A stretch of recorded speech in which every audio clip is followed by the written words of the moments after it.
سب پہ نظر اندر کی خبر۔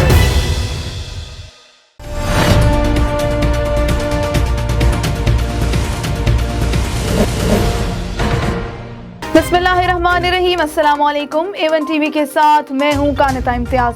نظر ڈالتے ہیں ہیڈ لائنز پر۔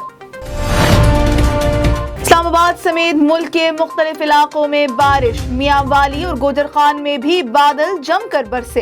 محکمہ موسمیات کے مطابق کراچی سمیت خیبر پختونخوا، کشمیر اور گلگت بلتستان کے بیشتر علاقوں میں بارش کی پیش گوئی۔ سندھ روشن پروگرام کرپشن کیس، وزیر اعلیٰ سندھ کی آج نیب راولپنڈی میں طلبی۔ وزیر اعلیٰ سندھ مراد علی شاہ نے 6 جولائی کو نیب میں پیشی سے معذرت کی تھی۔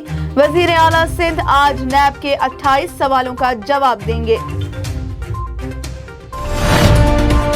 سول ایویشن نے پی آئی اے میں 34 پائلٹس کے لائسنس معطل کر دیے ہیں۔ ایڈیشنل ڈائریکٹر لائسنس خالد محمود کے دستخط سے احکامات جاری۔ یورپی یونین سیفٹی ایویشن کا رکن ممالک کو پاکستانی پائلٹس کو کام سے روکنے کا حکم۔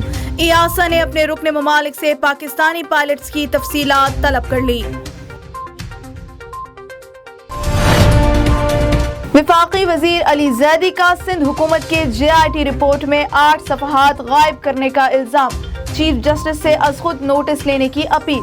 چیف جسٹس سب کو بلا کر پوچھیں، رپورٹ پر 4 افسروں کے دستخط ہیں، باقی 2 نے کیوں نہیں کیے؟ JIT رپورٹ میں مبینہ رد و بدل کا معاملہ، وفاق کا سندھ کے حکمرانوں کے خلاف مقدمے کا اندیا۔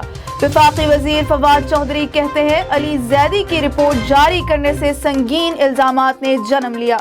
اگر علی زیدی کا دعویٰ حتمی طور پر صحیح نکلا تو بلا شبہ صحیح ہے تو وزیر اعلیٰ سندھ، کابینہ ارکان اور چیف سیکرٹری کے خلاف مقدمات کا پیش خیمہ ہوگا۔ علی زیدی نے کچھ کاغذات لہرائے، سندھ حکومت نے اصل رپورٹ دکھا دی۔ مرتضی وہاب کا کہنا ہے کہ علی زیدی کی پریس کانفرنس کھودا پہاڑ اور نکلا چوہا کے مترادف ہے۔ دماغی اختراع کی کوئی قانونی حیثیت نہیں ہوتی۔ سعید غنی بولے، قادر بلوچ کبھی پیپلز پارٹی کا حصہ نہیں رہے۔ پیپلز پارٹی کا علی زیدی پر اسپتال کے چندے کے $3 ملین اپنے اکاؤنٹ میں ڈالنے کا بھی الزام ہے۔ A1 ٹی وی سے فی الوقت اتنا ہی۔ مزید خبروں اور اپڈیٹ سے باخبر رہنے کے لیے آپ وزٹ کر سکتے ہیں ہماری ویب سائٹ a1tv.pk۔ آپ ہمیں YouTube اور Facebook پر بھی فالو کر سکتے ہیں۔